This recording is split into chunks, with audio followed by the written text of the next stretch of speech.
الحمد لله نحمده ونستعينه ونستغفره ونؤمن به ونتوكل عليه ونعوذ بالله من شرور أنفسنا ومن سيئات أعمالنا من يهده الله فلا مضل له ومن يضلله فلا هادي له ونشهد أن لا إله إلا الله وحده لا شريك له ونشهد أن سيدنا وسندنا وحبيبنا ومولانا محمدا عبده ورسوله صلى الله تعالى على خير خلقه وبارك وسلم تسليما كثيرا أما بعد فأعوذ بالله من الشيطان الرجيم بسم الله الرحمن الرحيم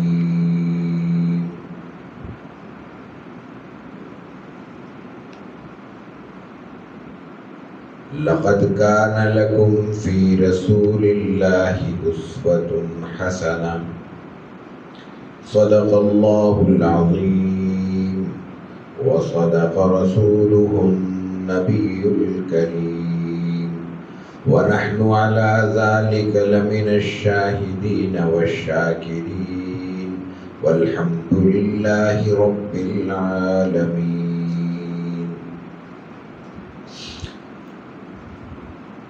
حضرات محترم، ہم اپنی روایت کے مطابق آج ایک اور عنوان کے تحت یہاں موجود ہیں.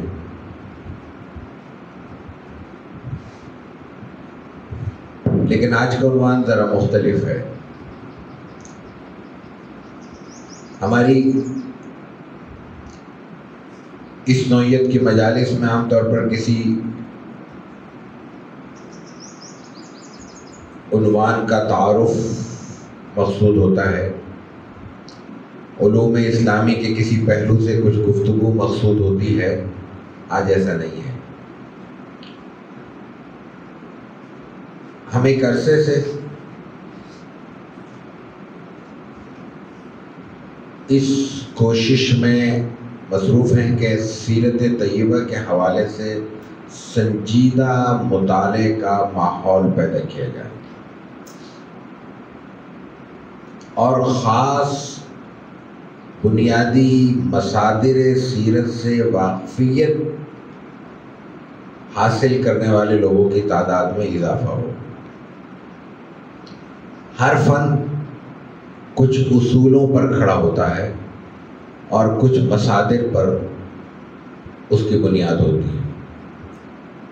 فقہ حنفی کی اگر ہم بات کریں تو اس کے کچھ بنیادی مصادر ہیں، کچھ ثانوی مصادر ہیں.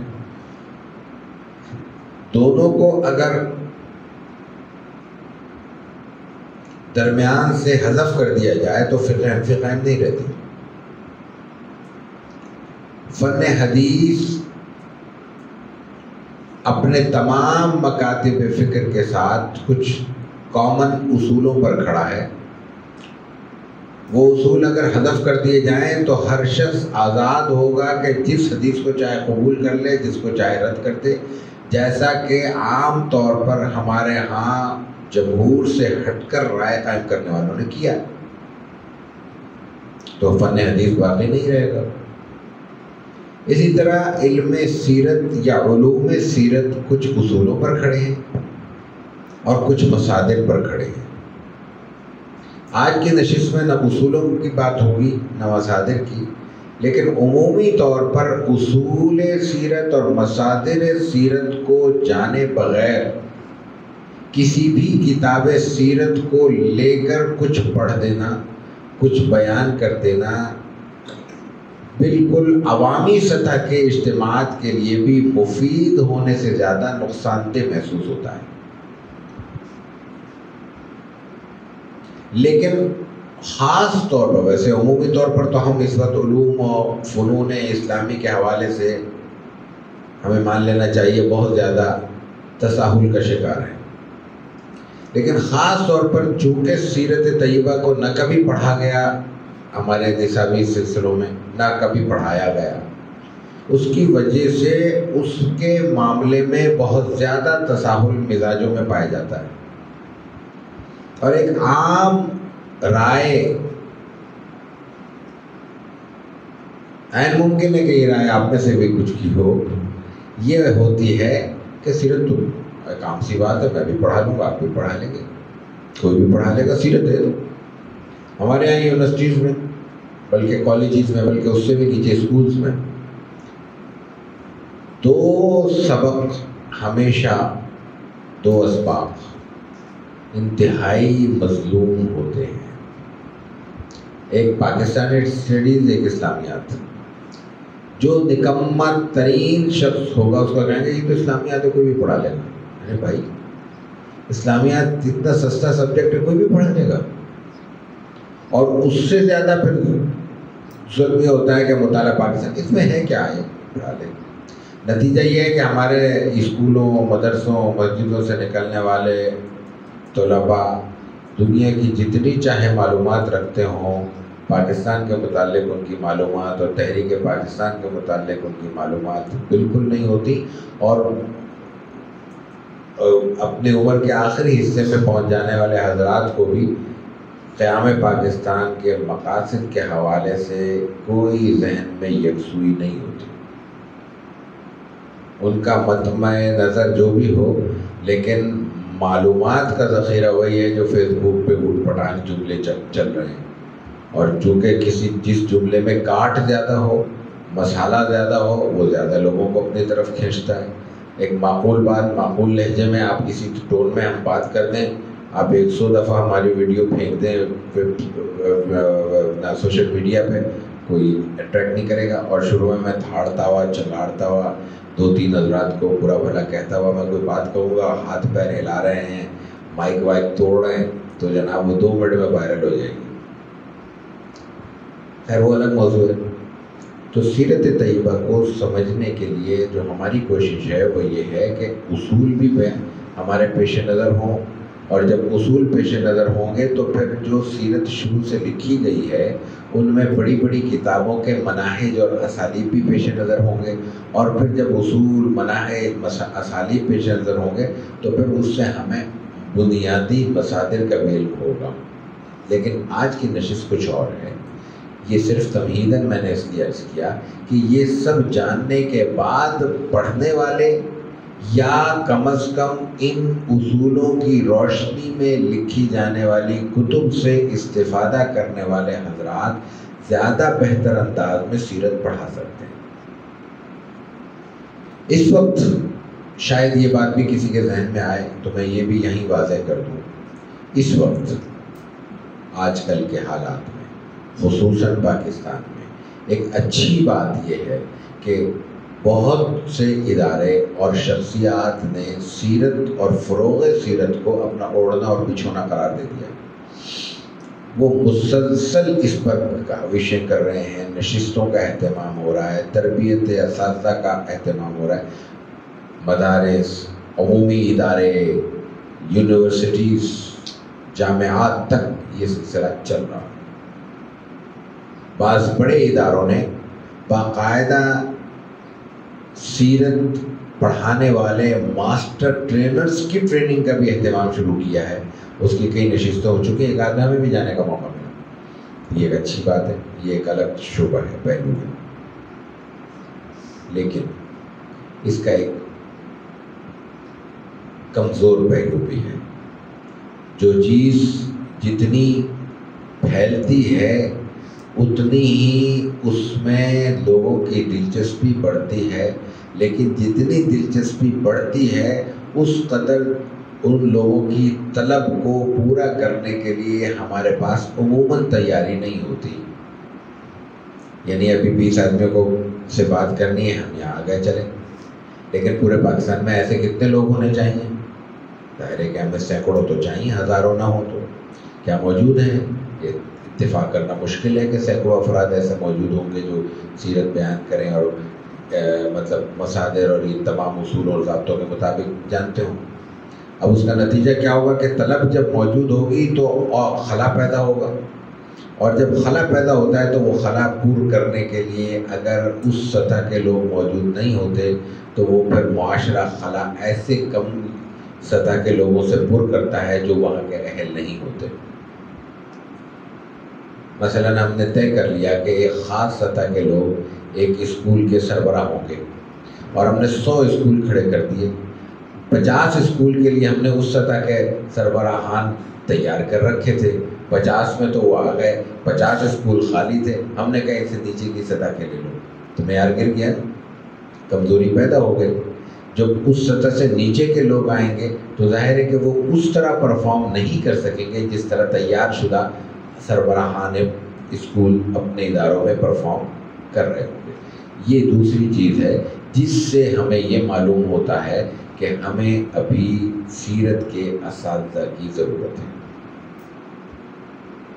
تو یہاں سے میں ایک اور چیز آپ کے سامنے رکھنا چاہتا ہوں، چونکہ سیرت کے اساتذہ کی ضرورت ہے، اس لیے آپ میں جو دلچسپی رکھتے ہوں اور کچھ وقفہ تسلسل کے ساتھ ترتیب کے ساتھ دے سکیں تو بہت زیادہ نہیں، کم از کم 4-6 ہفتے یا 2-2.5 مہینے ہمارے ساتھ منسلک رہ سکیں اس سال، اور وہ ہمارے ساتھ خود از خود مشورہ کر کے ہمیں اس حوالے سے اپنی آمادگی سے متعلق مطلع کر دیں، تو ہم آپ حضرات کے لیے یہیں پر الگ سے بھی کوئی نشست کا اہتمام کر سکتے ہیں، چاہے وہ 5-10 افراد ہوں۔ ہمیں افراد سے دلچسپی نہیں ہوتی، ہم اس میں کچھ متن بھی پڑھیں گے، ایسی جمعے کے دن گپ شپ کی سی کیفیت ہو سکتی ہے، ہم اس میں کچھ متن بھی دیکھ لیں گے عربی کے، اس میں وہ حضرات چاہیے جو عربی سے براہ راست استفادہ کرتے ہیں۔ اردو مصادر پہ ہم ان سے بات بہت کم کریں گے، تھوڑی بہت ہوگی، زیادہ نہیں، کچھ کام دیں گے۔ اس طرح ملا جلا کے ہم ایک نشست یہاں رکھ سکتے ہیں، اور ان کی تکمیل پر انشاءاللہ ہم دارالعلوم تحقیق سے سرٹیفکیٹ بھی دے دیں گے کہ یہ سیرت کے ان کا انہوں نے ایک کورس ہمارے ساتھ کیا، 3 مہینے کا اس کو راؤنڈ فگر دے دیں گے۔ یہ ایک بات تھی۔ آگے اگلی بات، سر دست ہمیں بہت جلد آنے والے ربیع الاول کے حوالے سے کچھ بات کرنی ہے، لیکن ربیع الاول کے حوالے سے کیوں کرنی ہے؟ ربیع الاول کے حوالے سے اس لیے کرنی ہے کہ عمومی ماحول ہمارا ربیع الاول میں سیرت پڑھنے، سننے اور سنانے کا ہوتا ہے۔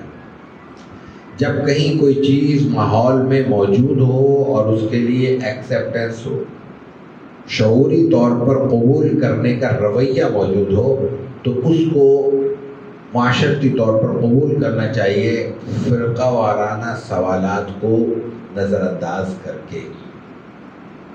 یہ سوال کہ ربیع الاول میں یہ نشست کیوں ہے، سفر میں کیوں نہیں ہے، ربیع الثانی میں کیوں نہیں ہے، اس سے فلاں کا خیال ہے، یہ فلاں کی طرف تشابہ ہے، ایک تو مشابہت اس کو کہتے ہی نہیں ہے۔ تشابہ کا جو مفہوم ہے وہ بڑوں نے بیان کیا ہے، وہ پڑھ لیں تو یہ اشکالات ذہن میں نہیں آئیں گے۔ عمومی طور پر ربیع الاول میں سیرت بیان ہو رہی ہے اور ہوگی، کس نام سے بھی، جس نام سے بھی چاہے، اور جو چاہے سیرت کے نام میں بیان کرتا ہے۔ ممکن ہے کہ کوئی مقرر صاحب آئیں، سیرت کا جلسہ ہو یا میلاد کا جلسہ ہو، اور وہ اپنا سفر نامہ یورپ سنا کے چلے جائیں، اور ہم خوش ہو کے آ جائیں کہ مولوی صاحب کی سر بہت اچھی تھی، یا وہ بڑے جوش میں تقریر کرتے تھے، 2 دفعہ انہوں نے مائک توڑا اور 3 دفعہ انہوں نے مجمع کی طرف اپنی ٹوپی اچھال کے پھینک دی۔ کہا کیا؟ وہ تو بڑی لمبی تقریر تھی، یاد تھوڑی رہتی ہے۔ اس کی بات نہیں ہوگی۔ عمومی طور پر نشستیں ہوں گی، اس میں کیا بیان ہوگا؟ جو پڑھا لکھا آئے گا اس میں وہ سیرت کا پڑھا لکھا وہ سیرت بیان کرے گا، جو نہیں آئے گا وہ اپنا وقت پاس کر کے نشست کے پیسے پورے کر کے چلا جائے۔ جب یہ ماحول میں کمی اور ضرورت موجود ہے تو پھر وہی قانون کا اطلاق ہوگا کہ اگر اس کو سیرت طیبہ جاننے والے حضرات پر نہیں کریں گے تو پھر اس میں وہ لوگ پر کریں گے جو سیرت نہیں جانتے ہوں گے، کوئی بھی ہو، کسی مسلک سے ہوں، کسی فرقے سے ہوں، کچھ بھی ہوں یا کچھ بھی نہ ہوں۔ اب تو مسلک اور یہ سب چیزیں بھی ختم ہو گئی نا، اب تو ہر آدمی یوٹیوبر ہے، تو جو یوٹیوبر ہے اور جس کے تھوڑی سی فین فالوئنگ ہے اس کو لوگ بلائیں گے، اور وہ جب آئے گا تو وہ پھر اگر پڑھا لکھا ہوگا تو کام کی بات بھی کر لے گا، نہیں ہوگا تو کام کی بات نہیں کرے گا۔ تو اس لیے ربیع الاول کی مناسبت کا ذکر کیا ہے۔ اس میں آپ میں جو حضرات، اگر کچھ حضرات جمعے کے حوالے سے کوئی ذمہ داری رکھتے ہوں، امام ہو، نماز پڑھاتے ہوں، تو کچھ باتیں ان کے لیے ہیں، کچھ عمومی طور پر ہم سب کے لیے۔ اور اصل مقصد یہ ہے کہ کچھ وقت ہمارا سیرت طیبہ کے ساتھ گزر جائے، پڑھنے میں بھی، پڑھانے میں بھی۔ کیوں گزر جائے؟ ہماری نشست کا عنوان تھا سیرت طیبہ کی تدریس، چند گزارشات، اور اس میں ہم پہلی بات یہ عرض کرنا چاہتے ہیں کہ سیرت طیبہ کی تدریس کیوں؟ اس لیے کہ قرآن کریم اور رسول اللہ صلی اللہ علیہ وسلم کی سیرت مطہرہ سے ہمیں یہ معلوم ہوتا ہے کہ شریعت اسلامی کو مکمل طور پر جیسا کہ وہ ہے، مکمل طور پر سمجھنا سیرت کے مطالعے کے بغیر ناممکن ہے۔ شریعت سے مراد یہاں قرآن، سنت، فقہ سب ہے۔ تو اس کو ہم اور سادہ لفظوں میں بیان کریں تو قرآن کریم کو سمجھنا سیرت کے مطالعے کے بغیر مکمل سمجھنا ممکن نہیں ہے۔ این ممکن ہے کہ 2 رکوع سمجھ لے، ایک ممکن ہے 2 پارے سمجھ لے، این ممکن ہے 25 پارے سمجھ لے کوئی، لیکن کچھ جگہیں ایسی رہ جائیں گی جو اگر سیرت سے واقفیت نہیں ہوگی تو وہ نہیں سمجھ میں آئے گا۔ ہاں، اگر کوئی اچھی تفسیر پڑھ لیں گے تو اس سے مسئلہ حل ہو جائے گا، لیکن وہ جو اچھی تفسیر ہوگی اس میں جو وہ حصہ سیرت سے متعلقہ حصہ بیان ہوا ہوگا وہ بھی ظاہر ہے کہ سیرت نگاروں ہی کی روایات سے بیان ہوا ہوگا۔ آج کوئی تفسیر لکھتا ہے اور وہ تفسیر لکھتے ہوئے غزوہ بدر کا جہاں قرآن کریم میں بیان ہے اس کا کچھ احوال لکھتا ہے تو وہ تفسیر تو کہلائے گی، لیکن تفسیر سے پہلے وہ سیرت بھی ہوگی نا، کیونکہ وہ سیرت کی روشنی میں لکھی گئی ہے اور سیرت کے مصادر سے لکھی گئی ہے۔ ٹھیک ہے، قرآن کریم کے بعد احادیث ہیں۔ احادیث نبویہ کا مطالعہ بھی مکمل طور پر، احادیث نبویہ کو سمجھنا بھی مکمل طور پر سیرت کے مطالعے کے بغیر ممکن نہیں ہے، ناممکن ہے۔ اور فقہ تو مستفاد ہے قرآن و سنت سے، تو اس میں سیرت کا تعلق تو بہت زیادہ اور بہت گہرا بنتا ہے۔ قرآن کریم کے بارے میں ایک مثال عرض کر دیں اگر کسی کے ذہن میں کوئی خلجان ہو، ایک سے زائد دی جا سکتی ہیں، اس نوعیت کی بہت مثالیں۔ غزوہ احزاب کا ذکر ہے قرآن کریم، وَبَلَغَ الْقُلُوبُ الْحَنَاجِرَ وَتَظُنُّونَ بِاللَّهِ الظُّنُونَ هُنَالِكَ ابْتُلِيَ الْمُؤْمِنُونَ وَزُلْزِلُوا زِلْزَالًا شَدِيدًا۔ کس موقع لکھا ہے؟ کوئی تفصیل ہے قرآن کریم میں؟ نہ اس سے پہلے نہ اس کے بعد ہے۔ تو وہ یہ کلیجہ منہ کو، اردو کا محاورہ ہے، وہ اسی سے مستفاد لگتا ہے، کلیجہ منہ کو آ گیا۔ وَبَلَغَ الْقُلُوبُ الْحَنَاجِرَ، دل جو ہے کی کیفیت بیان ہو رہی ہے، اور لوگوں کے ذہنوں میں عجیب و غریب قسم کے گمان بلکہ بدگمانیاں پیدا ہونے لگے۔ وَتَظُنُّونَ بِاللَّهِ، لوگوں نے جو چاہا گمان کرنا، اللہ پتہ نہیں مدد کرے گا نہیں کرے گا، پتہ نہیں ہم مارے جائیں گے، پتہ نہیں ہم بچ جائیں گے، پتہ نہیں ہمارا کیا بنے گا۔ یہی ہوتا ہے نا جب آدمی خطرات میں گھرا ہو، چاروں طرف سے پانی اب انسان کو گھیر لے اور تھوڑے سے جزیرے میں ہم بیٹھے ہوں، پتہ نہیں کیا ہوگا، پتہ نہیں مدد آئے گی نہیں آئے گی، پتہ نہیں یہ پانی اترے گا نہیں اترے گا، پتہ نہیں پانی چڑھ جائے گا، فلاں قصہ سنا تھا لوگ ڈوب گئے تھے، ہم بھی ڈوب جائیں گے۔ وَتَظُنُّونَ بِاللَّهِ الظُّنُونَ وَهُنَالِكَ ابْتُلِيَ الْمُؤْمِنُونَ، مومنون کو اللہ تعالیٰ نے اس وقت آزمائش میں ڈال دیا۔ اور وَزُلْزِلُوا زِلْزَالًا شَدِيدًا، کہاں ہوا ہے، کب ہوا ہے؟ اس کی وہ کیفیت سیرت کے بنیادی عربی مصادر میں پڑھیے، یہی لفظ ایسا لگتا ہے کہ مجسم ہو کر سامنے آ گئے ہیں۔ رسول اکرم صلی اللہ علیہ وسلم کی زندگی میں ایسے مشکل مرحلے کم آئے ہیں، لیکن وہ انفرادی تھے۔ مثلاً آپ نے خود فرمایا ہے کہ سب سے سخت اور سب سے زیادہ مشکل وقت طائف کا تھا، یقیناً تھا۔ صرف 2 افراد ہیں تو ان کی اس ماحول کی شدت کا اندازہ کر سکتے ہیں۔ جب کوئی پریشانی ہو، تکلیف ہو، تو جس قدر لوگ زیادہ ہوتے ہیں اسی قدر اس کی شدت میں کمی آ جاتی ہے۔ لوگوں کی وجود سے اور لوگوں کی موجودگی سے انسان کی ڈھارس بنتی ہے۔ لوگ کم ہو جائیں تو انسان میں خوف کا عنصر، مایوسی کا عنصر بڑھنے لگتا ہے۔ تو وہاں تو اب صرف 2 تھے۔ یہ انسانی نفسیات کی بات ہو رہی۔ رسول اللہ صلی اللہ علیہ وسلم پیغمبر کی حیثیت سے وہاں موجود تھے، وہ فرق ذہن میں رہنا چاہیے۔ بہرحال یہ قرآن کریم کی آیت ہے، کیسے اس کا مفہوم بیان کیا جائے؟ حدیث میں آتا ہے کہ آپ علیہ الصلوۃ والتسلیم نے فتح مکہ کے موقع پر فرمایا کہ مکہ میرے لیے کچھ دیر کے لیے حلال کیا گیا تھا، اس کے بعد وہ واقعی قابل احترام ہے۔ حلال کیا گیا تھا کیا مطلب ہے؟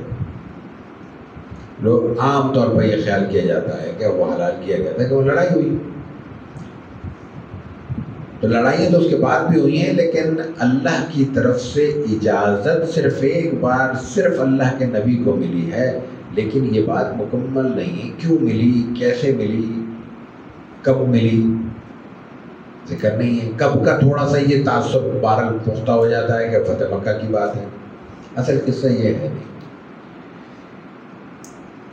امام واقدی رحمہ اللہ کے یہاں پوری تفصیل موجود ہے، وہ پڑھ لیں تو بات واضح ہو جاتی ہے۔ ایک تو اس سفر میں آپ علیہ الصلوۃ والتسلیم بغیر احرام کے تشریف لے گئے، واقعی کی روایت کے مطابق۔ مکہ میں تو بغیر احرام کے نہیں جاتے۔ اب دیکھ لیں اس میں عمرے کا کہیں ذکر نہیں، طواف کا ذکر ہے، احرام کا ذکر نہیں ہے۔ پورے سفر ہے فتح مکہ میں، لڑائی ہو بھی نہیں سکتی۔ حالت احرام میں تلوار کیسے اٹھائیں گے؟ حالت احرام میں تو چوٹی نہیں مار سکتے۔ حدود حرم کی ٹڈی کو مارنا منع ہے، گھاس کاٹنا منع ہے، جاندار کو تو چھوڑ دیں۔ حدود حرم میں آپ تلوار لے کے جائیں، بندے مرے۔ حضرت خالد بن ولید کے تلوار سے، جس پہ آپ نے تھوڑا سا تفتیش بھی کی اور تشویش کا اظہار بھی کیا، انہوں نے جب بتایا تو آپ مطمئن ہو گئے، لیکن آپ نے منع کیا تھا، اس کے باوجود وہاں مرے ہیں نا بندے، کفار کے کچھ لوگ قتل ہوئے ہیں۔ یہ ہے اصل بات کہ وہ جو وقت تھا چونکہ لڑائی کا تھا، اس لیے اللہ تعالیٰ نے آپ کے لیے حدود حرم کی حرمت کو 3 دن کے لیے اٹھا دیا تھا۔ اور انسانی تاریخ میں بیت اللہ کی تعمیر کے بعد قیامت تک یہ صرف 3 دن کے لیے ہوا ہے، آگے پیچھے نہیں ہوا۔ یہ رسول اللہ صلی اللہ علیہ وسلم نے خود فرمایا۔ ایک بات۔ دوسری بات کہ ہوا کیوں، یہ روایت بھی واقعی کہ ہم پوری تفصیل سے ملتی ہے کہ یہ بنو خزاعہ اور بنو بکر کا جو بنیادی جھگڑا تھا، جو فتح مکہ کا سبب بنا، تو بنو بکر سے بنو خزاعہ کے بدلہ لینے کے لیے یہ اصل میں یہ حرمت اٹھائی گئی تھی، کیونکہ وہ مظلوم تھے اور کیونکہ وہ رسول اللہ صلی اللہ علیہ وسلم کے حلیف تھے، آپ کے ساتھ حلف میں شریک تھے۔ تو اس حیثیت سے اللہ تعالیٰ نے ان کا بدلہ لینے کے لیے یہ اصول بنایا کہ 3 دن کے لیے یہ حرمت ختم کر دی جائے، بدلہ لے لو۔ انہوں نے بدلہ لیا ہے، رسول اللہ صلی اللہ علیہ وسلم نے کہا ہے کہ ان کو اپنا بدلہ لینے دو، بدلہ لیا ہے۔ اس کے بعد آپ نے کہا ہے کہ آپ چونکہ بدلہ ہو چکا ہے، اس لیے اب معاملہ ختم، اب بیت اللہ کی حرمت واپس آ گئی۔ یہ سیرت کے مطالعے کے بغیر یہ حدیث کا یہ ٹکڑا واضح نہیں ہوتا۔ ایسے بہت سی درجنوں مثالیں دی جا سکتی ہیں، شمائل سے کچھ مثالیں بھی دی جا سکتی ہیں۔ ایک عرض کر دیتے ہیں، رسول اللہ صلی اللہ علیہ وسلم کا ایک جملہ، بلکہ ایک تھوڑا سا آپ کا قول مختصر ترین،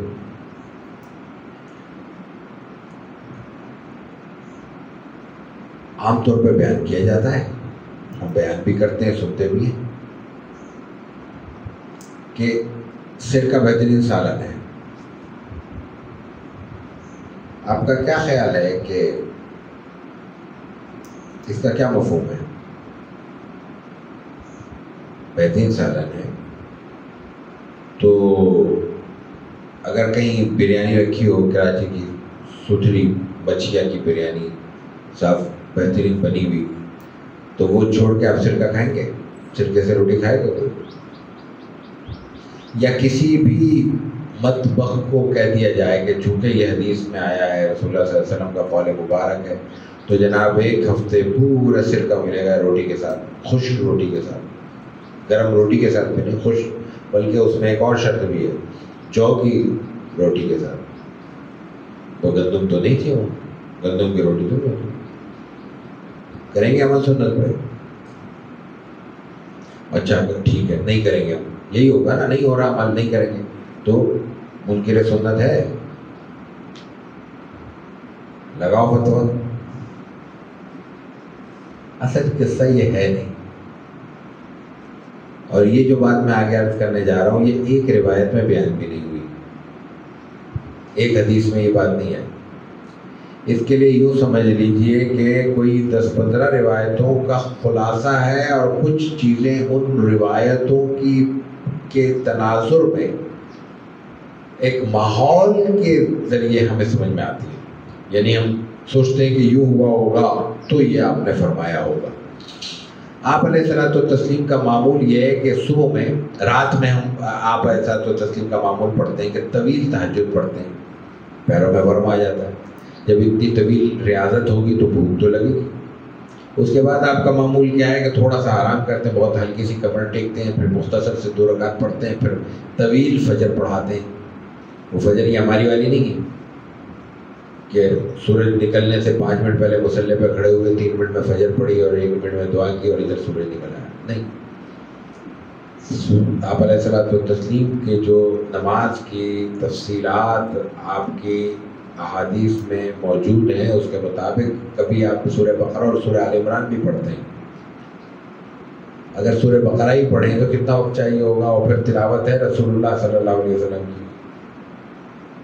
وہ ہمارے اس تیزگام حافظ جی کی نہیں ہے وہ تلاوت کے جو رمضان میں آخری عشرے میں سورۃ تراویح پڑھتے ہیں اور 15 منٹ میں فرض اور وتر کے ساتھ 20 رکعت پڑھا دیتے ہیں. ان کی بات نہیں ہو رہی نا، رسول اللہ صلی اللہ علیہ وسلم کی تلاوت ہے. کتنا وقت لگتا ہوگا، اس میں کتنی تھکاوٹ ہوگی. پھر آپ اذکار میں عبادت میں مصروف ہیں، اشراق کا وقت آتا ہے، پھر آپ 8 رکعت پڑھتے ہیں، 4 پڑھتے ہیں، 2 بھی پڑھتے ہیں. وہ سب پڑھنے کے بعد عام طور پر یہ بھی ہوتا ہے کہ رات کو جب رات گزر چکی آپ نے کھانا نہیں کھایا. روایتوں میں آتا ہے کہ مہینے چولہا نہیں جلتا تھا. وہ جو چولہا نہیں جلنے کا مطلب تھا، نہیں جلتا تھا، اس کا مطلب یہ تھا کہ روٹی سالن نہیں ہوتا تھا. چولہا کس لیے جلتا ہے؟ روٹی پکانے کے لیے، سالن بنانے کے لیے. وہ تھا دودھ، اور دودھ ہماری طرح گرم نہیں پیا جاتا تھا، دودھ جیسا رکھا ہوا ہے ویسے پی لیا جاتا تھا.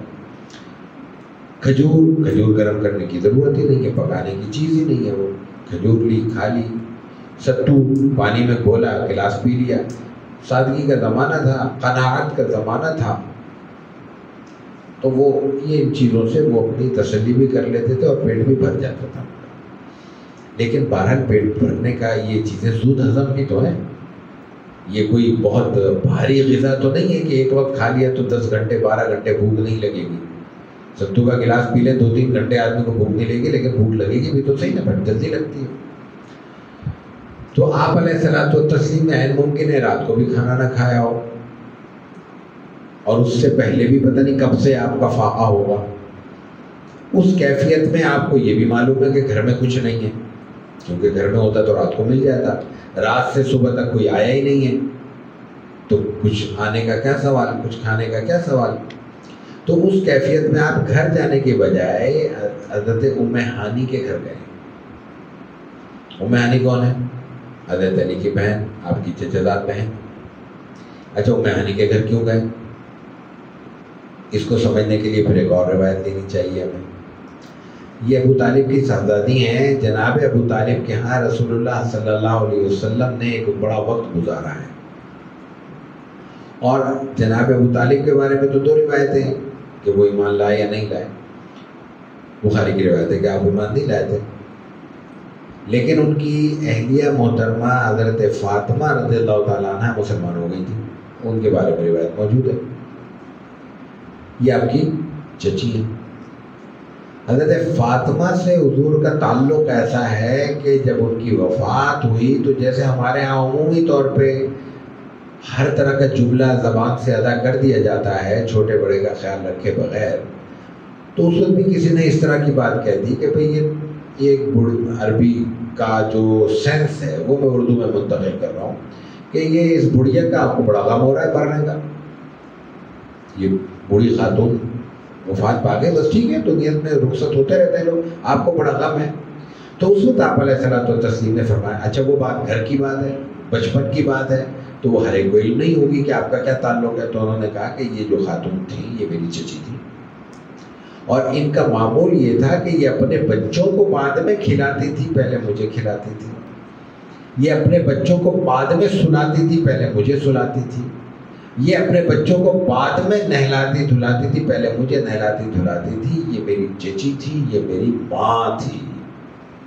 اب کسی خاتون کے لیے رسول اللہ صلی اللہ علیہ وسلم جیسی ذات کا اس نوعیت کے بھاری بھرکم الفاظ استعمال کرنا آپ کے اس خاتون سے، اپنی چچی صاحبہ سے آپ کے تعلق کی شدت کو بیان کرنے کے لیے کافی ہے. اس کے بعد بھی آپ نے پھر یہ اہتمام فرمایا کہ ایک روایت میں آتا ہے کہ آپ ان کے لیے قبر کا انتظام خود کیا ہے، کفن اپنے کپڑوں میں دیا ہے، قبر میں آپ خود اترے ہیں. یہ اٹیچمنٹ جس خاتون کے ساتھ ہو، اس خاتون کی بیٹی کے ساتھ کتنی بے تکلفی ہوگی. ایک گھر میں جب پلا ہو آدمی تو وہ محض چچا زاد بہن نہیں ہوئی نا، وہ تو اس سے تو بالکل سگی بہن والا رشتہ ہو گیا نا. اٹیچمنٹ کی بات، تعلق کی بات، انسیت کی بات، احساس کی بات کرو. اس کیفیت میں رسول اللہ صلی اللہ علیہ وسلم بے تکلفی کتنی ہوگی. اس بے تکلفی میں آپ ان کے گھر گئے اور جا کے کہتے ہیں بھائی کچھ ہے لاؤ. اب یہ دیکھیے کہ ہمارے گھر کوئی مہمان آئے اور ایک ہے نا کہ ہم سے ملنے آیا ہے، کوئی طلب نہیں ہے، ہم نے زبردستی پانی پلا دی، لسی پلا دی، چائے پلا دی. اور ایک ہے کہ وہ آتے ہی کیا ہے بے تکلف ہے، گھر کے فرد کی طرح آ کے کہ یار بھوک لگ رہی ہے مجھے، اور آپ کے گھر میں کچھ نہیں ہے، کیا ہوگا؟ اب تو اس وقت بہت آسان ہے کہہ دینا کہ کچھ بھی نہیں ہوگا، کینٹین سے لے آئیں گے. یہ کہہ دینا بہت آسان ہے، کینٹین بھی نہیں ہے، فوڈ پانڈا سے منگا لیں گے. آپ تصور کیجیے نا یہ بات کب کہی جا رہی ہے، جب صرف ایک ہی صورت ہے کہ گھر کے باورچی خانے میں کچھ ہے تو ہے، نہیں ہے تو نہیں ہے، باہر سے تو آنے کا کوئی سوال نہیں ہے. اس کیفیت میں ان کی زبان سے ادا ہوا کہ گھر میں تو کچھ نہیں ہے. تو لوگوں نے فرمایا دیکھ کچھ ہوگا، جیسے کہا جاتا ہے ایسے آپ نے فرمایا ہوگا اصرار کے ساتھ کا یار دیکھ لو یار کچھ ہوگا. تو کہتے کہ ہاں رات کے بچے ہوئے ٹکڑے، روٹی کے رات کے بچے ہوئے ٹکڑے. یہ رات کے بچے ہوئے ٹکڑے کون سے ہیں؟ جو کی روٹی کے. جو کون سا ہوتا تھا وہ دوسری روایت سے ثابت ہے کہ صحابہ کرام سے تابعین نے پوچھا آپ لوگ روٹی کیسے کھاتے ہیں؟ کہتے ہیں بھائی ہمارے یہاں چھلنیاں ولنیاں نہیں ہوتی تھی، ہم تو یہ کہ آٹا پیستے تھے جو کا، اور اس کے بعد پھونک مار کے اوپر سے اس کا برادہ اڑا دیتے تھے.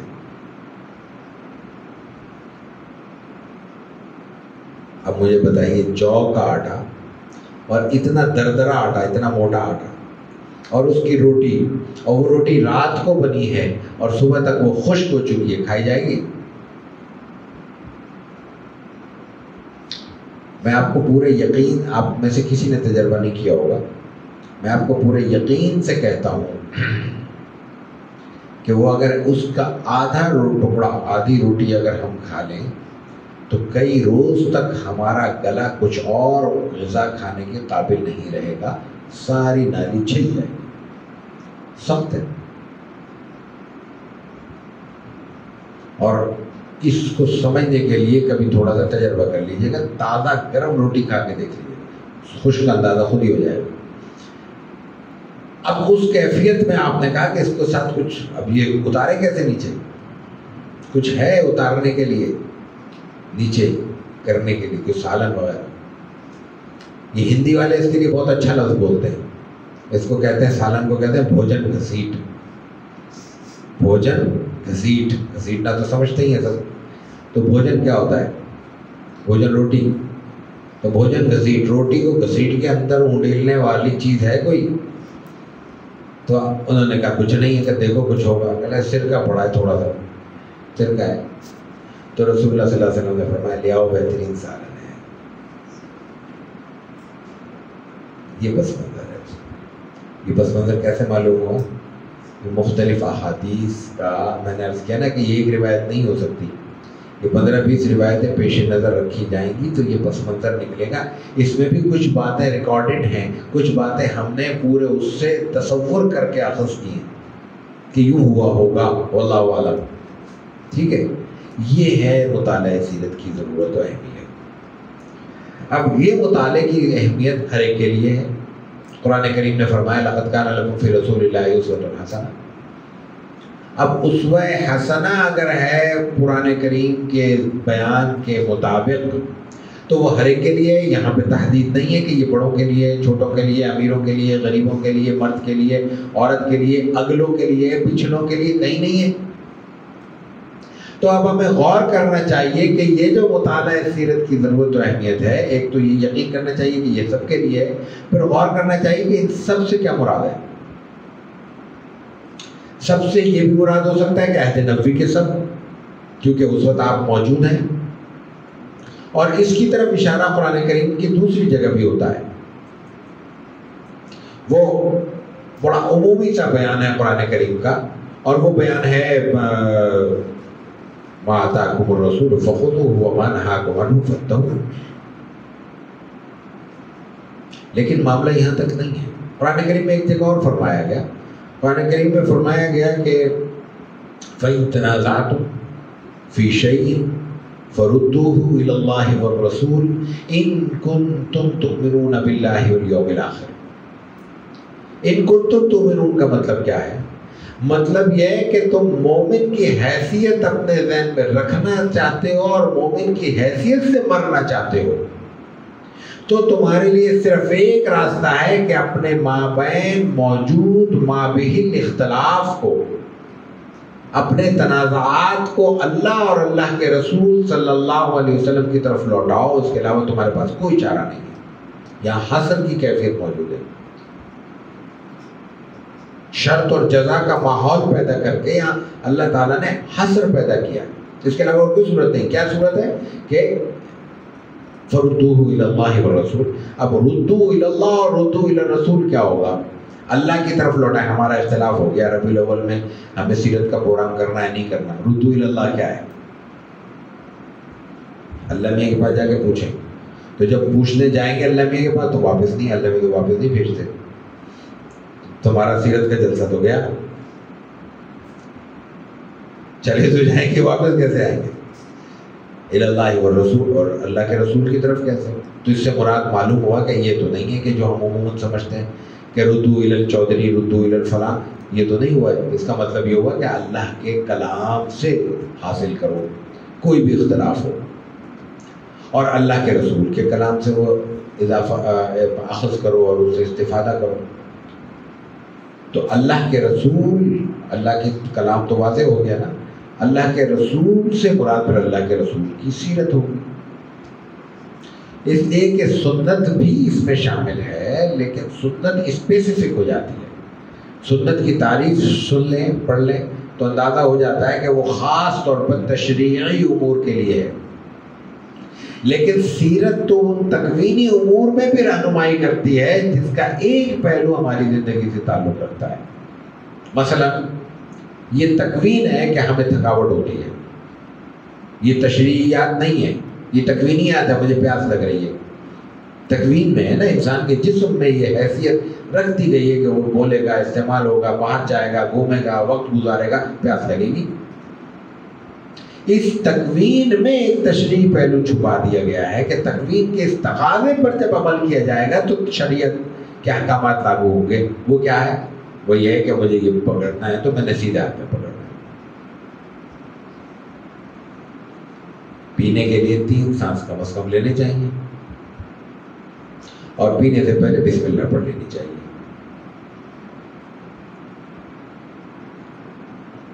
یہ سیرت سے معلوم ہو رہا ہے۔ تو رسول اللہ صلی اللہ علیہ وسلم کی طرف لوٹانے سے مراد مطالعہ سیرت ہے۔ اب سیرت کے اس مطالعے کو ہم کہاں سے شروع کریں، یہ الگ بحث ہے، اور میں نے عرض کیا کہ آج کی نشست اس سے تعلق نہیں رکھتی، لیکن ایک جملہ میں عرض کر دوں، کہیں سے چاہے شروع کریں لیکن پورا پڑھنے کی عادت ڈالیں۔ جس کتاب سے چاہے شروع کریں لیکن اس کتاب کو پورا پڑھ لیں، اور کوشش کریں چھوٹے متن سے شروع کریں تاکہ دلچسپی بھی پیدا ہو، بلکہ دلچسپی برقرار رہے۔ دلچسپی پیدا ہو جائے گی، آج کی میری گفتگو کے بعد یقیناً دلچسپی پیدا ہوگی، لیکن برقرار نہیں رہے گی۔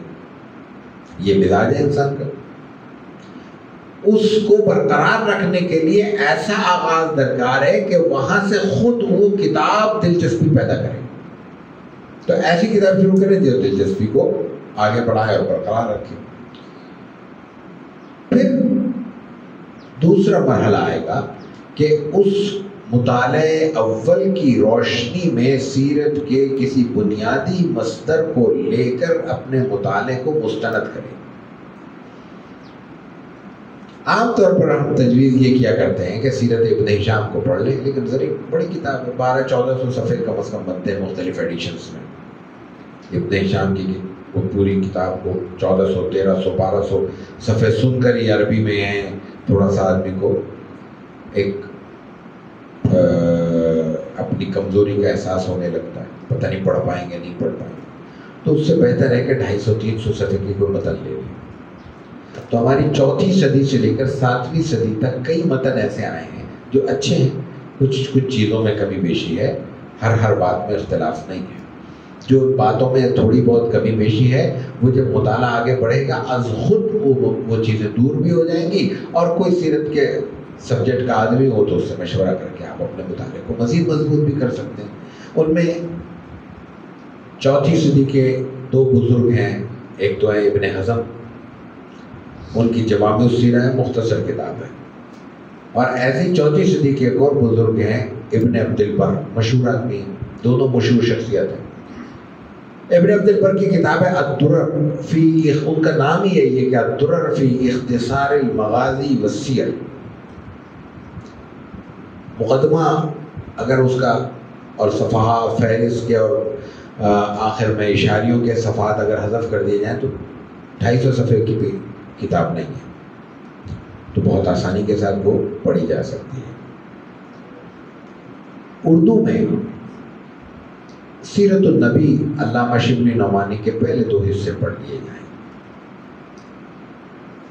تو سب سے بڑا فائدہ یہ ہوتا ہے کہ یہ اردو کی پہلی باضابطہ سیرت کی کتاب ہے جو ایک سیرت نگار نے لکھی ہے جس کا ذوق سیرت کا ہے، تو فنی طور پر اس سے مضبوط کتاب اوائل میں نہیں ملتی، بعد میں ملتی ہے۔ تو یہ پہلی کتاب ہے، اس کو اس نظر سے پڑھ لیا جائے۔ یہ بنیادی طور پر 7 حصوں پر مشتمل ہے۔ ابتدائی 2 حصے عموماً ایک جلد میں شائع ہوتے ہیں۔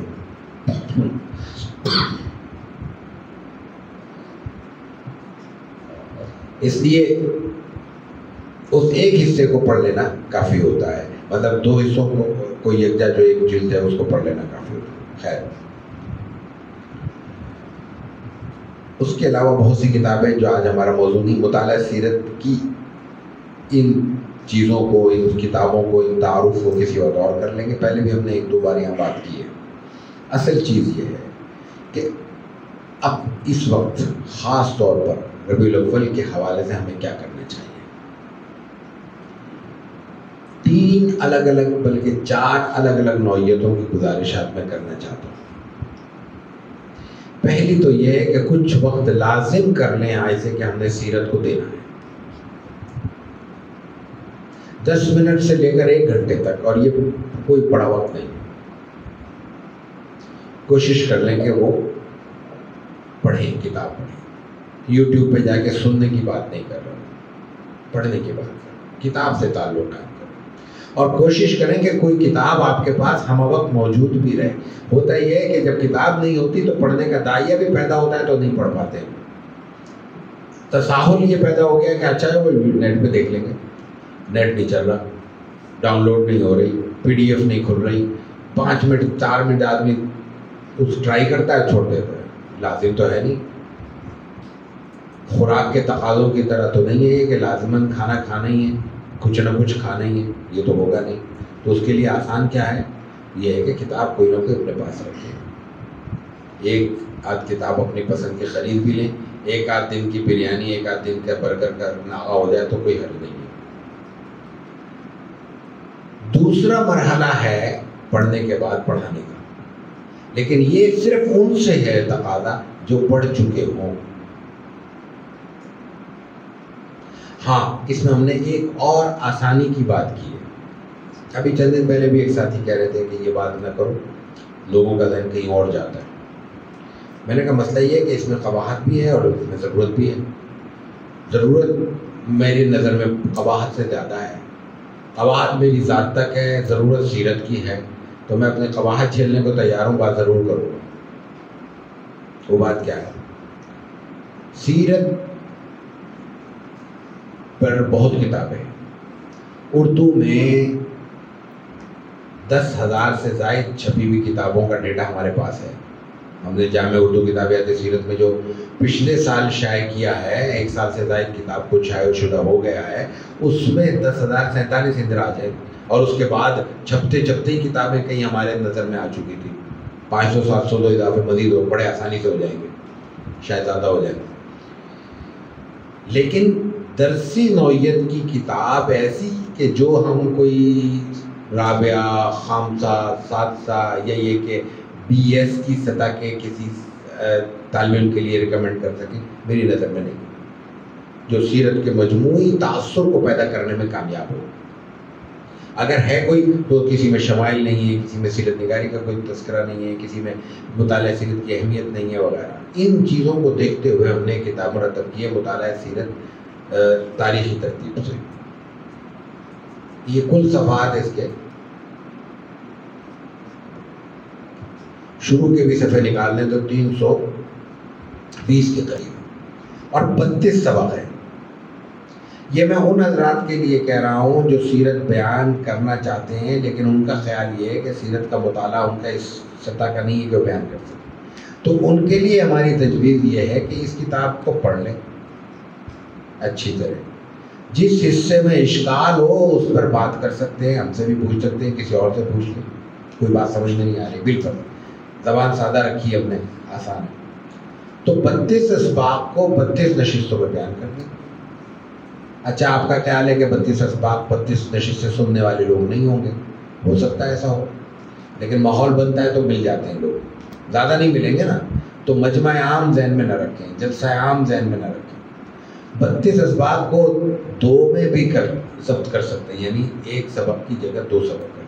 تھوڑا سا خلاصہ کر لیں تو 8 کا 2 نشستوں کا مطلب کیا ہوا, 16 نشستوں میں ہو جائے گا. نہیں, کم کر لو, 16 نشستوں میں ہو جائے گا. اور کم کرنا چاہیں تو ایک نشست میں 4 نشستیں کر لیں. یہ ایک سبق صرف 10 صفحے کا ہے. 10-12 صفحے کا مطلب کیا ہوا, 20-25 منٹ, آدھا گھنٹہ. 1 گھنٹے کی نشست کر لیں تو یہ 16 سبق ہو گئے. 1 گھنٹے میں تھوڑا وقت بڑھا لیں, تھوڑا سا خلاصہ کر لیں, اپنا 8 نشستوں میں پورا ہو سکتا ہے. جو حضرات ائمہ کرام ہیں مساجد کے, میری ان سے گزارش ہو کہ کم از کم وہ 16 ہفتوں کا اس کو ضرور پڑھیں اور پڑھیں, بیان کریں. جو اساتذہ کرام ہیں, آپ میں سے کوئی پڑھا رہے ہیں, بے شک وہ نورانی قاعدہ پڑھا رہا ہو, بے شک وہ حفظ کی کلاس لے رہا ہو, اس سطح کے ان کے سامنے موجود بچوں کی سطح, چھوٹے بچے اگر ہیں تو یہ نہیں ہوگی کہ آپ یہ کتاب پڑھیں. یہ سامنے رکھ لیں, کوئی اس میں سے واقعہ یا کوئی بات آپ کو سمجھ میں آ جائے, منتخب کر لیں. 5 منٹ, 2 منٹ, 10 منٹ بچوں کو روزانہ دے دیں. ابھی نہ دیں, ربیع الاول کی مناسبت سے ربیع الاول میں دے دیں. اب 30 دن ہے, 5-7 دن چھٹی کے نکال کے 20-22 دن تو بن جائیں گے. 20-22 دن 20-22 سبق پڑھا دیے 5-5 منٹ کے. اس کا فائدہ کیا ہوگا, وہ بچے کے ذہن میں بیٹھی ہوئی بات جب وہ بڑا ہوگا تب کام آئے گی. اور عین ممکن ہے کہ اس کے دل میں سیرت پڑھنے کا بیج بو دیا جائے اور وہ اس کی زندگی میں آگے کام آئے۔ یہ اساتذہ کے لیے۔ پھر جو اساتذہ مدارس کے ہیں، بڑی کلاسیں ہیں، اولا سے لے کر آگے تک پڑھا رہے ہیں، ان کے لیے تو ظاہر ہے کہ وقت ہی وقت ہے، تو کتنا ہی وقت چاہیں تو وہ نکال سکتے ہیں۔ جو اسکول، کالج، یونیورسٹیز میں پڑھا رہے ہیں، آپ کے توسط سے میں ان تک بھی اپنی بات پہنچانا چاہتا ہوں، ان کے لیے بڑا آسان ہے کہ وہ کچھ وقت مقرر کر لیں۔ 40 منٹ کا پیریڈ ہے، 10 منٹ الگ کر لیے، ہفتے میں 4 پیریڈ لے رہے ہیں، 1 پیریڈ الگ کر لیا ربیع الاول میں، تو اپنی ترتیب کے مطابق کچھ چیزیں منتخب کر سکتے ہیں، اس کتاب سے بھی، کسی اور کتاب سے بھی۔ میں دوبارہ عرض کر رہا ہوں، یہ کتاب کا نام میں اس لیے دے رہا ہوں کہ ہم نے یہ ساری ضرورتیں پیش نظر رکھ کے لکھی ہے بس، ورنہ سیرت پہ کتابوں کے ذخیرہ اس قدر بڑا ہے کہ ہر شخص اپنے ذوق اور اپنے مسلک سے کتاب اٹھا کے بیان کر سکتا ہے، ہمیں فرق نہیں پڑے گا، سیرت و رسول اللہ صلی اللہ علیہ وسلم کی بیان ہو رہی ہے، ہم سمجھیں گے ہمارا کام ہو رہا ہے۔ کوئی سہولت کسی کو درکار ہے تو ہم اس کا تعارف کرائیں، یہ اس کے لیے ہے، ٹھیک ہے۔ اگلی بات، اساتذہ کے ساتھ، مساجد کے ساتھ ایک چیز اور ہو سکتی ہے، اور بعض جگہ ہوئی ہے، بعض ساتھی ہمارے کر رہے ہیں، بعض مساجد میں باقاعدہ ہفتے میں 1 دن سیرت پہ بیان ہو رہا ہے، الحمدللہ کسی شہر میں، اور مضبوط ساتھی ہمارے جو بیان کر رہے ہیں۔ ایک تجربہ اور ہوا، اور وہ مجھے بھی اس وقت پتہ چلا جب وہ تجربہ مکمل ہو چکا تھا، درمیان میں مجھے بتایا گیا تھا، شروع میں بلکہ بلایا بھی گیا تھا، میں اپنی کمزوری کی وجہ سے حاضر نہیں ہو سکا، پھر اختتام پہ میں شوق سے گیا۔ وہ ایک مسجد میں ایک ساتھی ہمارے بڑے فاضل، انہوں نے صرف عصر کی نماز کے بعد 10 منٹ یا 8 منٹ ایک سبق بیان کرنا شروع کیا، شمائل ترمذی سے۔ امام ترمذی رحمہ اللہ کے شمائل کو اللہ تعالیٰ نے بہت قبولیت عطا کی ہے۔ شمائل پر معلوم تاریخ میں پہلی کتاب تو ہے امام ترمذی کی، ٹھیک ہے، لیکن آخری کتاب تو نہیں ہے۔ امام ترمذی سے لے کر علامہ سیوطی رحمہ اللہ تک سب نے شمائل پر لکھا ہے، کہیں نہیں ملے گی کتاب کوئی اور، بہت سے بہت ملے گی ابن کثیر کی مل جاتی ہے بس عام کتابوں میں، ورنہ بہت کتاب ہے۔ سب سے زیادہ متداول یہ لفظ شمائل ذہن میں آتا ہے، امام ترمذی رحمہ اللہ ذہن میں آ جاتے ہیں، یہ اللہ تعالیٰ کے مقبولیت کی بھی علامت ہے۔ امام ترمذی رحمہ اللہ کی کتاب کی مجموعی روایات 400، میرے پاس نسخہ موجود ہے، کچھ نسخوں کا فرق ہے، 417 ہے، میرے پاس کئی نسخے، لیکن جس نسخے سے میں نے پڑھایا اس کی بات کر رہا ہوں۔ ہم نے، ہمارے یہاں ایک عمومی درس ہوتا ہے مہینے کے آخری اتوار کو، عوام کے لیے چند لوگ ہوتے ہیں، اس میں ہم نے سلسلہ شروع کیا تھا، تو 26 نشستوں میں وہ مکمل ہوا، ان میں ایک نشست 1.5 گھنٹے، 1 گھنٹہ 25 منٹ، 1 گھنٹہ 20 منٹ کی ہوتی تھی، شاید 1 گھنٹہ 30 منٹ سے بھی زیادہ ہوئی ہو۔ یہ 26 کی 26 نشستیں ہمارے یوٹیوب چینل پر آڈیو ریکارڈنگ کی صورت میں موجود ہیں، Rahat social media RAHT social media میں یہ 26 نشستیں موجود ہیں، سن سکتے ہیں۔ ان ہمارے ساتھی، جن ساتھیوں کا ذکر کر رہا ہوں، انہوں نے یہ کیا کہ اس شمائل کو سامنے رکھ کر عربی متن بھی پڑھا، ترجمہ بھی پڑھا، ضرورت ہوئی تو تشریح بھی کی، اور 3 مہینے میں کتاب 3.5 مہینے میں ختم کر دی۔ یعنی کتنی بڑی بات ہے، 417 روایات ہیں، آدمی سوچے گا اتنی بڑی کتاب ہے، سوچتا ہے نا، سوچتے ہیں تو بڑے لگتا ہے، شروع کرتے ہیں تو سمٹ جاتا ہے۔ تو ایک یہ تجربہ ہو سکتا ہے، یہ تجربہ آپ سب اپنے گھروں میں بھی کر سکتے ہیں۔ 5 منٹ ملے گھر میں، ایک روایت پڑھ دی، شمائل پڑھ دی، کوئی اور کتاب پڑھ دی، کتاب سامنے رکھی پڑھ لی۔ اگر نامناسب نہ ہو تو میں اپنی ایک اور کتاب کا بھی حوالہ دینا چاہوں گا، اور آپ سیرت کے نام سے کتاب موجود ہے، 80 صفحے، شروع کے صفحات نکال دیں تو 70 صفحے پہ بھی نہیں بنتا ہے، 70 سے بھی کم ہے۔ 12 مجلسیں ہیں، ایک مجلس کا مطلب ہے 5، 4، 6 صفحے، 6 صفحے پڑھنے میں کتنی دیر لگے گی؟ بہت سے بہت 10 منٹ لگ جائیں گے۔ ایک نشست میں ایک پڑھ دے، 10 منٹ کی نشست رکھ کے 12 نشستوں میں مکمل ہو جائے گا۔ میں تو کہتا ہوں آپ تمام حضرات اپنے طور پر بھی یہ کریں، کہیں کچھ ساتھی جمع ہو جائیں، آج آپ پڑھیں گے، آج آپ پڑھیں گے، آج پڑھیں گے، آج ہی تجربہ کر کے دیکھ لیں۔ کوئی ایک آدھ نسخہ شاید میرے پاس رکھا ہوا بھی ہو تو کوئی ساتھی لینا چاہیں تو اگر ہوگا یہاں تو میں پیش بھی کر دوں گا۔ یہ چیزیں ہی کرنے کی۔ اگلی بات،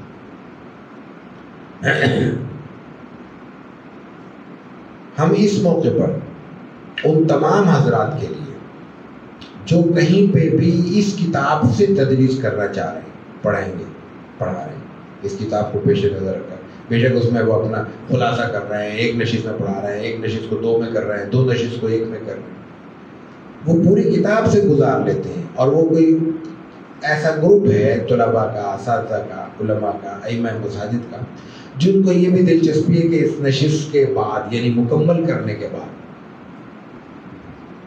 ان کو کوئی سرٹیفکیٹ مل جائے، جس کی کوئی حیثیت نہیں۔ سیرت اس لیے نہیں ہے کہ کوئی سرٹیفکیٹ لیا جائے یا دیا جائے، اس لیے نہیں ہے کہ اس میں میرا نام ہو یا آپ کا نام ہو۔ یہ جب رسول اللہ صلی اللہ علیہ وسلم کی نسبت ہے تو پھر ساری چیزیں دنیا کی اس کو مٹی میں اپنے ہاتھ سے ملا دینا چاہیے، رول دینا چاہیے۔ ایک بات ہونی چاہیے کہ صرف اللہ کے لیے، اللہ کے رسول صلی اللہ علیہ وسلم کا کلمہ بلند کرنے کے لیے، اور وہ جو قرآن حکیم نے فرمایا کہ وَرَفَعْنَا لَكَ ذِكْرَكَ، اس اللہ کی اسکیم کا حصہ بننے کے لیے یہ کام کیا جا رہا ہے۔ یہ اللہ کی اسکیم ہے کہ وَرَفَعْنَا لَكَ ذِكْرَكَ۔ اگر ہم اس میں یہ چند باتیں کر رہے ہیں تو ہم اس اسکیم میں اس میں شامل ہیں، یقین ہونا چاہیے کہ ہم شامل ہیں، یقیناً ہم اس میں شامل ہیں، تو یقیناً اللہ کے ہمارا بھی کلمہ بلند ہوگا انشاءاللہ۔ تو اس کیفیت میں انسان کو اپنے اندر یہ کیفیت سمو کر پھر بات کرنی چاہیے۔ لیکن اگر یہ ایک ضرورت بھی ہے، ایک دلچسپی پیدا ہوتی ہے، کوئی چاہتا ہے، تو اگر ہمیں یہ بات پہلے سے بتا دی جائے کہ ہم ایسی نشست کا اہتمام کر رہے ہیں، آپ میں سے کوئی بھی، اور اس نشست میں ہم یہ کتاب ہماری پیش نظر رکھیں گے، یہ ہمارے یہاں سے ہم دستیاب ہے، میں اس پہ بات آگے کر بھی لیتا ہوں، اور جتنے شرکاء ہیں وہ شروع سے آخر تک مکمل طور پر موجود رہیں گے، اس کی حاضری شیٹ ہمیں دے دیں۔ تو آپ چاہتے ہیں تو ہم فری آف کاسٹ اس کے لیے سند ہمارے اپنے ادارے سے آپ کے نام کے تھا کہ فلاں استاد نے یہ پڑھا ہے اور انہوں نے پڑھا ہے، یہ شرکت کی سند دے دیں۔ ایک بات اسی طرح ائمہ کرام یا اس طرح کے اساتذہ جو یہ کتاب پڑھائیں گے جو یہ جب سلسلہ پورا ہو جائے گا ربیع الاول کے اختتام تک، میں اس پہ بھی آگے بات کرتا ہوں کہ ہمارے ذہن میں دورانیہ کیا ہے، تو اس کے بعد ہم ان اساتذہ کو بھی اپنے یہاں احمد دیں گے، اور پھر اپنے یہاں بلا کے کسی وقت چائے وغیرہ پہ ان کو بھی ہم اپنے اس پروگرام میں شرکت کے عنوان پر سرٹیفکیٹ استاد کی حیثیت سے، انہوں نے تو شرکت کی ہے نا، تو پڑھنے کا سرٹیفکیٹ ہوگا، ان کو پڑھانے کا سرٹیفکیٹ بھی ہم دے سکتے ہیں۔ یہ پھر وہی عرض کروں گا، یہ اگر کوئی چاہتا ہے تو مقصود نہ ہمارا یہ ہے اور نہ ہم اس پر اشراک کر رہے ہیں۔ ہمارے ہاں کچھ موضوعات سیرت ایسے ہیں جن کا تعلق عوام کی الگ الگ دلچسپیوں سے ہے۔ ایک عنوان وکلاء کے لیے اہم ہے، ایک ججوں کے لیے اہم ہوگا، ایک ائمہ کرام کے لیے اہم ہے، ایک عام شہر کے لوگوں کے لیے اہم ہے، ایک کاروباری لوگوں کے لیے اہم ہے، ایک طلباء کے لیے اہم ہو سکتا ہے، یونیورسٹی کے اساتذہ کے لیے، طلباء کے لیے اہم ہو سکتا ہے، وغیرہ وغیرہ۔ تو ایسے عنوانات بھی ہم منتخب کر رہے ہیں جو مختلف اداروں یا مختلف طبقات کے لیے اہم ہوں۔ مثلاً ججز اور وکلاء کے لیے ایک بڑا کامن عنوان ہے جس پر مسلسل بات ہونی چاہیے، ایسی ذہن میں آ گیا، ہم گفتگو اس پہ کر چکے ہیں، تو میں نے کہا کہ عرض کروں وہ سوشل جسٹس، سماجی انصاف، اس پر بات ہونی چاہیے۔ نوجوانوں کے لیے ایک بڑا اہم عنوان ہے کہ وہ اپنی عملی زندگی میں کامیابی کس کو سمجھتے ہیں اور کیا چیز اصل میں کامیابی کہلاتی ہے، سکسیس آف لائف۔ یہ اس پر جو کچھ لٹریچر عربی، اردو، انگریزی میں موجود ہے وہ عام طور پر ویسٹرن تھاٹس ہیں، مغرب کے تصورات ہیں۔ ہم نے اس میں بہت قرآن حدیث ڈال دی ہے، قاعدے ڈال دی تھی مسلمان مفکرین نے جو کیا ہے، اصل تصور وہی۔ کامیابی سے ان کی مراد وہی ہے کہ بلڈنگ کھڑی ہو گئی، عمارت کھڑی ہو گئی، لیڈر وہی ہے جو جناب کوئی کمپنی کا مالک ہے، کوئی ادارہ چلا رہا ہے۔ آپ علیہ الصلوۃ والتسلیم نے قیادت کا کیا تصور دیا اور کامیابی کا کیا تصور دیا، اس پر نوجوانوں سے بات ہو سکتی ہے۔ اسی طرح پھر ایک عنوانات کی سیریز ہماری ہونی چاہیے جس پر ہم کام کر رہے ہیں، وہ آپ سے شیئر کریں گے انشاءاللہ۔ وہ ہے خالص ائمہ کرام کے لیے۔ ہمارے ذہن میں ترتیب 12 ربیع الاول ذہن میں کئی دفعہ آ رہا ہے، میں عرض کر دوں اس کے لیے۔ ہمارے ذہن میں ترتیب یہ ہے کہ سفر کے آخری 2 ہفتے جو 2 جمعے، ربیع الاول کے 4 جمعے اور ربیع الثانی کے 2 ابتدائی جمعے، تو 8 جمعے ایسے ہونے چاہیے جو ائمہ کرام پڑھا رہے ہیں یا جن تک آپ کے توسط سے ہمارا یہ پیغام جا سکتا ہے۔ ہم ان میں سے جو ہمارے ساتھ رجسٹرڈ ہو جائیں گے، ہم ان کے لیے ایک واٹس ایپ گروپ بنائیں گے اور اس میں ان کو شامل کر کے ہر ہفتے جمعے سے پہلے بدھ کے روز صرف 3-4 صفحے پر مشتمل نوٹس، قرآن، حدیث، بنیادی سیرت کا واقعہ یا تفصیلات، پوائنٹس، نکات، یہ ہم شیئر کریں گے کہ آئندہ آنے والے 2 روز بعد آنے والے جمعے کو یہ 3 عنوان ہیں، ان میں سے کوئی ایک منتخب فرما کر آپ گفتگو کریں گے۔ 3 ہم اس لیے دیں گے کہ ہر علاقے کے اپنے اپنے مسائل ہوتے ہیں، اپنے اپنے معاملات ہوتے ہیں اور ہر امام کی اپنی اپنی کچھ پسند ناپسند بھی ہوگی۔ ممکن ہے وہ ہمارا عنوان ہی سمجھ میں نہ آئے تو وہ کہے گا نہیں اس ہفتے میں ان کی تقریر نہیں کروں۔ تو ہم 8 ہفتوں کے لیے 24 عنوان منتخب کر رہے ہیں، ہمارے ساتھی اس پر کام کر رہے ہیں، فہرستیں آ رہی ہیں ہمارے پاس، ان کو کمپائل کر کے ہم پہلے وہ 24 عنوان الگ کریں گے، پھر ان 24 عنوانات پر 3 عنوان کے گروپ بنائیں گے، یعنی 8 گروپ بنائیں گے ان میں، اور 8 کو پھر ہم اس میں پھر ہر عنوان کے تحت ہر روز ہر ہفتے 3-4 3.5 5 صفحے کے نوٹس وہ الگ سے PDF میں تیار کریں گے، بجائے اس کے کہ ہم کیا فلاں کتاب پڑھ لو، ہم وہ نوٹس دیں گے۔ نوٹس میں لکھا ہوا ہوگا مزید مطالعے کے لیے یہ کتابیں بھی رکھ سکتے ہیں، پیش نظر رکھ سکتے ہیں، اردو بھی لینا چاہیں اپنے طور پر خریدیں، تاکہ کہیں سے یہ تاثر نہ جائے کہ ہم اپنی یا کسی اور کی کتاب فروخت کرنے کے لیے یہ سارا کر رہے ہیں۔ یہ کتاب کا تعارف بھی ہم نے بڑے ڈرتے ڈرتے اس کے ساتھ کر رہے ہیں۔ اور اس میں آخری بات اس کتاب کے حوالے سے ایک اور بھی کر دوں، اس کی قیمت 332 صفحے بنتے ہیں نا کاپی کی، 28 صفحے 328 صفحے پہ امپورٹڈ پیپر پہ چھپی ہوئی ہے، 800 روپے قیمت ہے اس کی۔ یہاں پہ ہم 400 روپے میں دے رہے ہیں، یہ الگ بات ہے، یہ میں مارکیٹنگ کے لیے نہیں کہہ رہا ہوں کہ 50% پہ ہر آدمی کو دے رہے ہیں۔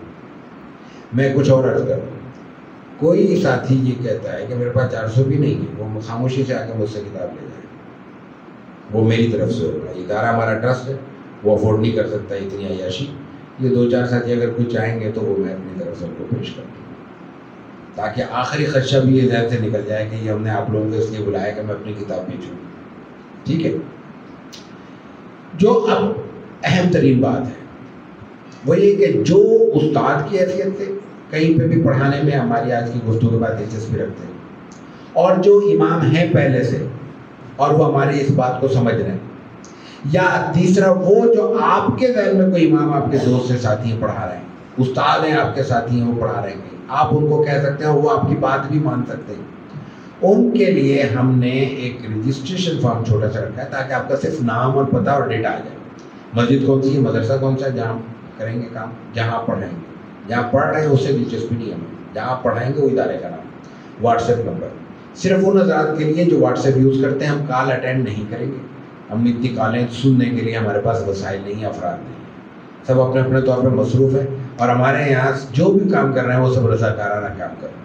اس مشن میں اور مشقت میں جتنے ساتھی ہوں گے وہ صرف اور صرف رضاکارانہ ہوں گے، اس لیے وہ ان کو زحمت نہ دیں، کال پہ مہربانی نہ کریں، واٹس ایپ چھوڑ دیں، کوشش ہوگی کہ واٹس ایپ کا جواب دیا جائے، ممکن ہے کسی کا رہ جائے، ایک دن دیکھ لیں، دوسرے دن رپلائی دے دیں، دوبارہ ریمائنڈر بھیج دیں، دوبارہ تقاضا کر دیں، اور تھوڑا سا وقت بھی دیں۔ بعض حضرات ایک میسج ہی 4 دفعہ کرتے ہیں، تو آتے ویسے بھی دیکھنے والا چڑھ جاتا ہے، یار یہ کیا تماشا ہے۔ تو یہ تھوڑا سا اگر وہ آپ میں سے کوئی چاہتا ہے تو وہ فارم ہمارے وہاں دفتر میں موجود ہے، رجسٹریشن فارم، وہ آپ ان سے پرنٹ لے لیں، حمزہ ہمارے ساتھی حمزہ قبول ان کے پاس موجود ہے، ان سے آپ لے سکتے ہیں۔ آخری بات آپ کے توسط سے اور ہے، پھر آپ سوال کر سکتے ہیں۔ بلکہ 2 باتیں، کراچی میں کسی ادارے میں، کوئی ادارہ آپ چاہتے ہیں کہ کچھ ہی سطح پہ کسی اچھے سیرت کے کوئی فرد، کوئی ساتھی بیان کریں کسی موضوع پہ. موضوع آپ بھی دے سکتے ہیں، ہم بھی دے سکتے ہیں. تو منتخب اداروں کے لیے ہمارے پاس وقت ہے. منتخب سے مراد ہے معلوم ہوا کہ 25 اداروں نے ایک وقت میں ہمیں کہہ دیا، تو ہمارے پاس نہ افراد ہیں ایسے، نہ وسائل ہیں. تو ہمارے 2-3 ساتھی ہیں، ہم نے آپس میں طے کیا ہے کہ ہم یہ آفر کریں گے اس سال، اور کہیں کوئی کہے گا تو اپنے خرچ پر ہم جائیں گے سیرت بیان کرنے کے لیے کراچی میں. کراچی سے باہر کوئی چاہتا ہے تو صرف ٹکٹ، احتیاطاً کہہ رہا ہوں، کیونکہ عام طور پہ ہوگا یہ کہ جب ہم یہ آفر کریں گے نا تو کراچی سے کوئی نہیں آئے گا، بارہ والے خوشی سے کوئی بلا لیں گے، کہیں گے مفت میں آ رہے ہیں. تو بھائی یہاں کوئی سرمایہ دار یا کوئی ادارہ نہیں بیٹھا ہوا، ہم اپنے طور پہ آ رہے ہیں. اس لیے باہر والوں کے لیے صرف ٹکٹ. کراچی میں بغیر کسی پانی کی بوتل ہم اپنی لے کے آئیں گے، ہمیں نہیں چاہیے. سیرت بیان کرنے کے لیے ہمیں کوئی پیسہ سے نہیں چاہیے. ٹھیک ہے، ایک بات. اور آخری بات یہ کہ اس نوعیت کی نشست جیسی آج ہم نے گفتگو کی ہے، جس میں سیرت پڑھانے کی ضرورت، اور اس کی نشست کا عنوان بھی واضح ہے، تدریس سیرت کیوں اور کیسے. ٹھیک ہے، یہ نشست کوئی شخص، کوئی ادارہ کراچی میں ابھی 15-20 دن 25 دن تک ربیع الاول سے پہلے چلے، کوئی بھی رکھنا چاہتا ہے، بلکہ 15 سفر سے پہلے تو خود میں حاضر ہونے کے لیے تیار ہوں، اگر کوئی دوسرے ادارے کے ساتھ ٹائم کلیش نہیں کرتا. ابھی تک کوئی ایسی بڑی مصروفیت نہیں ہے، اس لیے میں یہ عرض کروں. یہ چند گزارشات تھیں جو ہم نے سیرت طیبہ کے حوالے سے، سیرت طیبہ کے تناظر میں مطالعہ سیرت کی ضرورت اور خاص طور پر تدریس سیرت کیوں اور کیسے کے عنوان سے آپ کے سامنے پیش کی ہیں. مجھے امید ہے کہ اس کا کچھ نہ کچھ افادی پہلو ہوگا. اللہ تعالیٰ اس میں جو باتیں کی گئی ہیں ان میں خود اخلاص بھی ہمیں عطا کرے، اور جیسے سیرت ہے اور جیسے اس کو پڑھانا چاہیے اور جیسے اس سے انسان کا تعلق ہونا چاہیے اور جیسے اس کو پڑھنا چاہیے، اس کی توفیق عطا فرمائے. وآخر دعوانا ان الحمد للہ رب العالمین.